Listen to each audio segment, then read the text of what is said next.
When I grew up, a country, Nyasaland, now called Malawi, by some misfortune, as I hear one national from there tell me the whole story of how it became Malawi, all sellout habits ended up calling it Malawi. Malawi trained a lot of people in the mines in South Africa to work in the mines, including the peoples of Zambia, Mozambique, and Zimbabwe, then called Rhodesia, Lesotho as well. And these people of Malawi were trained also as chefs in hotels, and they became the best of these. Known for their well-dress, there are some legends that go that they would even burn money in the presence of South African women to impress them and say, "What is this?" and burn a 100 Rand note. Very dubious characters, if this legend is true. But then they went back. They were always repatriated back to their countries, where they did some work and had amassed good money from here.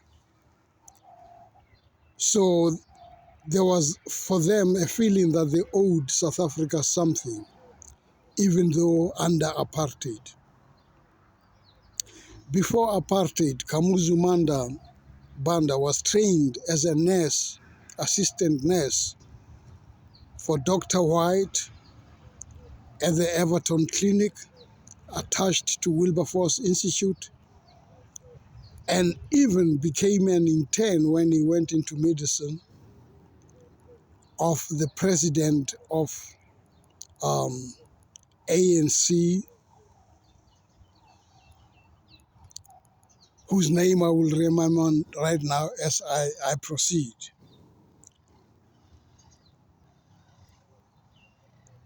This man went on to become president, not only a medical doctor, but because of South Africa empowering him, also president of his country. And at some stage in the 60s, between 60s and 70s, John Foster, who wanted a stronger foothold on outside countries, visited Malawi on a program that he called Detente. I think he visited Lesotho also under Leabua Jonathan, and got these people to promise that they will never harbor ANC operatives in their country and trainees for change in a revolution against South Africa. Banda was one of them. They didn't do that. They were comfortable. They were also said to be under the British Empire and even proudly called themselves British Empire or Junior, whatever they called it. Now, these people never liked South Africans, especially those in the north. Never liked South Africans at all, including those who never touched down on South Africa, from Nigeria and places like that. They never came. They never loved South Africa. Even though it is said people like Thabo Mbeki befriended them and got some aid for the liberation movement. But then it was part of the politics of that time. They didn't have to stand on the side, but help. But all along, Thabo Mbeki had a strategy. And somebody told me a while ago that even reminded me, because I knew this at the back of my mind. that Govan Mbeki said the greatest mistake would be to make this son of mine a president of this country because he's got a very cruel, distorted heart. Now, even when you read a book written about him and his family, you find a lot of horrifying stories that could be attributed to him. And you know how Mwele Mbeki, without attacking him directly, attacks the ANC movement that Thabo had inherited from Oliver Tambo, directly from Oliver Tambo, and not from Nelson Mandela. Mandela just handed it over to him. And during his term, you know how people like Mark Maharaj were Minister of Transport? You remember that? And sometimes masquerading as passengers in the taxis, trying to sort out the taxi problem just to bluff us. There was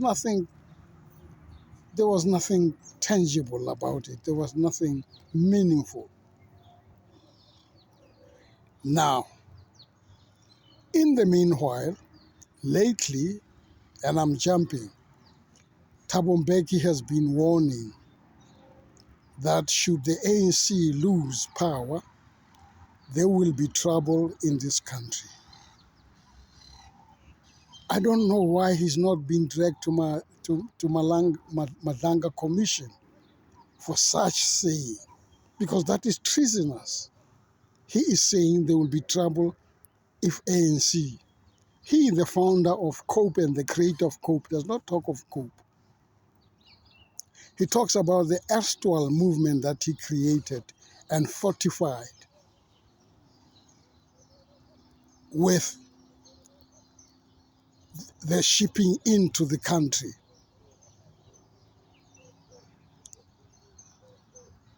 transporting into the country a lot of foreigners. Few of them were documented and the rest not bothering to regulate and so on. And he knows in his heart of hearts he was creating an army against his people.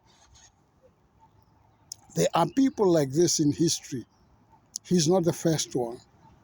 If you look at the heart of Hitler and others, Lenin, Stalin, Marx, to quote a few, if you look into their hearts, you find Mbeki's heart, Thabo, ensconced right there. And today, there's a threat in South Africa, a great threat. People have been saying this in the townships, that these people are armed to the teeth, especially those in the spaza shops. They are armed to the teeth after the new dispensation got the MK-47s out of the hands of the people with the help of Thabo Mbeki. I'm not saying the AK-47 should have resided there forever, but he knew that there are no more there. And these people have been funding the ANC that Thabo says, it dare falls, there will be chaos in this country. There will be bloodshed. It dare falls. He does not say if COPE dare falls. He goes to the heart of the issue, which is what he created, an ANC that will never fall. Even though he's out of power, I think he still entertains the dreams of going back to power after his foreign gangsters have sorted us out. What would have made the people who did not love us because we were the only country that had the white, indigenized white population and was thriving, infrastructure and everything else was good, industries were there, economy was flying sky high, and these people never loved us. And they came here. Do you think it was from Russia with love? Whatever that expression meant. They came here to destroy us and take this country over simply by the methods of feeding our people with drugs to start with, besides other things that are being bandied now, that they're poisoning, they're going to poison our people. And so they have long poisoned our people. I'm not so much shaken by the nascent allegations that they are going to threaten our people and so on. But let me tell you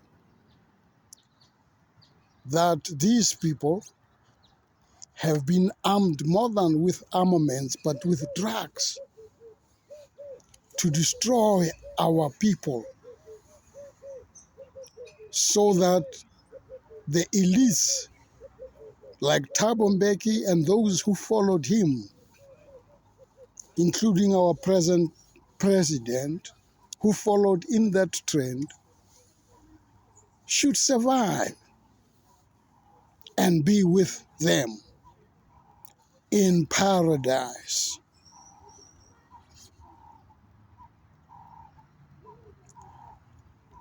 I have forgotten to come back to the name of the ANC president who was succeeded by Kgosi Moroka, a person of Xhosa descent who was a medical doctor, married a woman called Maddie Hall, who was of American origin. I just can't remember his name. And it's not a train smash, because you will remember it on my behalf. You know exactly who I'm talking about. And I'm not tainting him. All I'm telling you is that he trained Kamuzu Banda as an intern here at Wilberforce, across the street from where I am. And the greatest institution that ever was risen for Black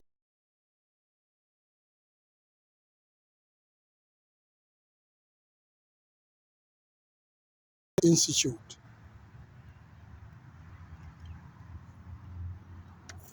And now, don't start not taking me seriously, because I tend also to forget. I have, I have, I have remembered big words like detente, but I have not remembered the name of the ANC president who was succeeded by Kgosi Moroka of Tabanchu, who was pushed out by the ANC Youth League of the Mandelas, the Mdas, the Limbedes, the Susulus. You see, I can remember those names. But if I was writing on paper, I would have ultimately come to remember the name of the grand old man who would drive all the way from Sophia Town. His surgery was at Sophia Town, to come and lecture at Wilberforce in mathematics and other subjects, and also to train interns in medicine like Kamuzu Banda. This is how much this country has contributed, not only to self, but to others who went back home. My own cousins with whom I stayed, not strayed, we were not street kids. They left Sharpeville when I was about 9 or 10. The name of the young fellow who was exactly my age was Chindi. His sister was Togo, or whatever. And he said Togo, was Togo, can't pronounce. Nguni names properly. They went with their father back to Malawi, Mr. Smarts, tall, very tall and handsome. And we called him Mr. Smarts, and his wife, Mas Smarts, who ran a tavern of some kind, before they were called tavern, a drinking hole for teachers and so on. And the real name of this Mr. Smarts, I don't know why we called himself and us, we called Mr. Smart, was Ngulube, Mr. Ngulube. And at my age now, at 73, I think Chindi is 73, Togo was Bavumila's age, would have been close to 70 already, or 70. I miss them as the native children of this motherland and as children of this country, which also has to have a name. I will always call it this country until it has a name. I'm very principled. I will never call this country of ours Azania or even South Africa. There are some presidents, when people say our president, I say no, no, no. The president of this country that were voted by those who voted for him. I never voted for the party that produced the president. So how can I say, the president is These are not my presidents. I last voted for this ANC during Nelson Mandela's time, when many people, even from Azanian People's Organization, Pan-Africanist Congress, voted for Nelson Mandela, I know for sure, because we're at the threshold of the door opening to democracy. But after that, I steered clear from that. I think maybe one term of Mbeki I voted. After that, it was no vote for me. Then it was a struggle to go into the assorted bag to pick up something that would represent me. It has always been a struggle. But some of the people just voted,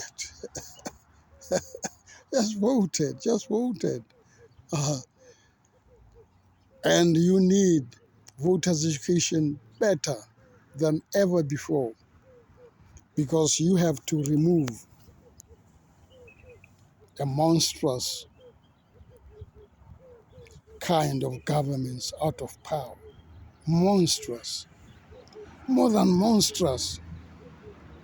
You can call them leeches with suckers of blood and so. The most dangerous people who started showing their colors by killing our people with issues like denialism on HIV/AIDS, and mocked Nelson Mandela when he challenged them on that. They killed him. They killed them. They were then hailed as